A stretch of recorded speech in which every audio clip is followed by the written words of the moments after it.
Hello, and welcome to Care Plus Live. This week's theme is Resiliency, and today's message is brought to you by Jenna, who's a licensed clinical social worker. Jenna actually started as an intern for the Care Plus residential services in 2014, and now she serves as our assistant director for the support team for addiction recovery, as well as the Family Support Center, which are two grant-funded programs for addiction recovery and family support, which serve multiple counties in northern New Jersey. And just as a side note, normally our lives have been starting at 11:30, but Jenna is one of our clinicians who is actually providing on-site support at local ShopRites for the essential workers to support emotional and mental health. So thanks, Jenna, for being here. I'll hand it over to you for your message. Thank you so much for that introduction, Caitlin. And like she said, I'll be talking about resiliency as it is this week's topic. I figured we'd go over a couple tips for building resiliency. So I could start with managing expectations. And what goes along with managing expectations is being kind to ourselves if we haven't feel like we've met our goals for the day or for the week.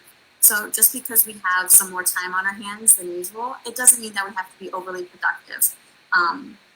Being gentle with ourselves goes hand in hand with self-care.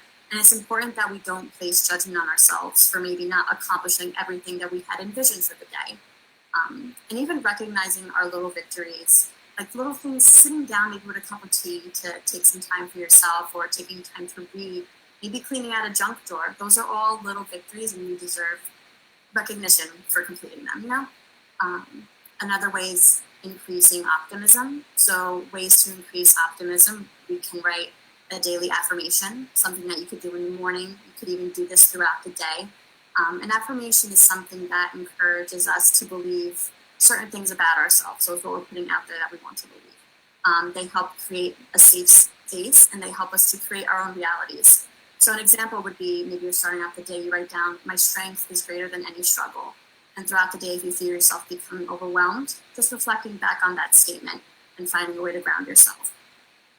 These statements help create gratitude, which can be very healing and help increase our positive self-perception. So that is the way we think about ourselves, the way we view ourselves.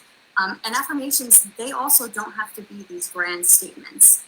They could be us recognizing the little things that bring us joy throughout the day, maybe things that make us smile, or things that bring us back to center. Something like admiring the flowers outside, or taking a moment to appreciate the way the sun feels. Little things like that to find a way to calm ourselves for a moment. Having daily grounding exercises can be really helpful with regulating our emotions. And this means giving us the power to not react quickly to situations that may cause us to feel distressed. Our brains, believe it or not, they are malleable. And this means we have the ability to change and adapt, given that we train them. And it's very easy to train them. It just takes some time every day.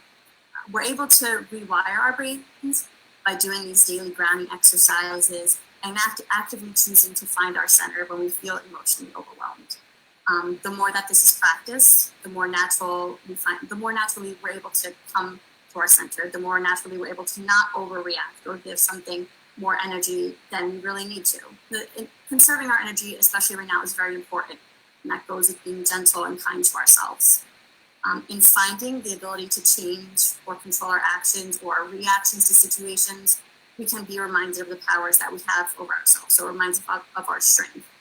Despite what may be happening around us, we can't control everything that's happening around us, but we can control the way we view it, the energy that we give it, and the way we react to it. And that is extremely powerful, and it's doable.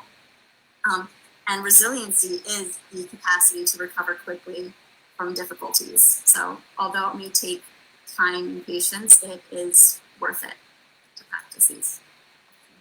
Great. Thank you so much, Jenna. I think it's important. I think it's really important because, so many of us are having that shared experience, and to remember resilience is really that coming back, right? It's okay to fall down. It's okay to stay down sometimes, but that we do get back up. So thanks so much for sharing your message. For those who are listening, if you're interested in learning more about our addiction recovery services, there's a specific phone number in this post. We also have our general admissions phone number, and that line operates Monday through Friday from 9 a.m. to 5 p.m. And we have specialists in all types of really counseling and support that can connect with you via telehealth. And especially for those kind of facing grief and all the pains and struggles that we're seeing right now as a response to the pandemic.